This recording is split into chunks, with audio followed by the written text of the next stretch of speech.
যাদের শরীরে অতিরিক্ত দাউদ, চুলকানি, খুজলি, পাঁচরা, বিগ হাউস, অ্যালার্জি, বাতের জ্বর বা রাতে রাতে জ্বর আসে, তো এগুলা সম্পূর্ণ নিয়ন্ত্রণ করতে বা ডায়াবেটিস নিয়ন্ত্রণ করতে আপনারা এই গাছের সাহায্য নিতে পারেন।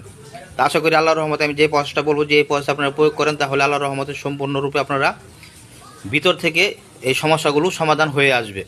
যাদের শরীরে দাউদ, খুজলি, পাঁচরা, চুলকানি, ফাঙ্গা জাতীয় সমস্যা, বিগ হাউস বা অ্যালার্জি, রাতে রাতে জ্বর আসে, বাতের জ্বর, ডায়াবেটিক্স, এগুলো করতে হলে আপনাদের প্রয়োজন চিরতা।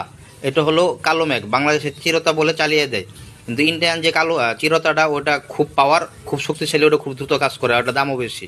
তো আপনারা যদি ইন্ডিয়ানটা সংগ্রহ করতে পারেন তাহলে অতি দ্রুত আপনারা ফল পাবেন।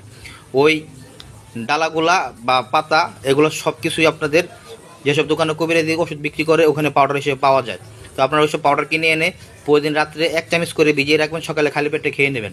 1 চামচ করে ভিজিয়ে রাখবেন, সকালে খালি পেটে খেয়ে নেবেন, তাহলে আল্লাহর রহমতে আপনাদের দাউদ, খুজলি, পাঁচরা, চুলকানি, শরীরে অ্যালার্জি, বিগ হাউস, রাতে রাতে জ্বর আসছে, বাতের ব্যথা বা শরীর বীজ ব্যথা, যদি কৃমি থাকে, ছোটো বড় যে কৃমি হোক না কেন, আল্লাহর রহমতে সুস্থ হবে এবং আপনাদের ডায়াবেটিস নিয়ন্ত্রণে আসবে। শরীরে যদি অ্যালার্জির পরিমাণ বেশি থাকে তাহলে অ্যালার্জিও দূর হয়ে আসবে।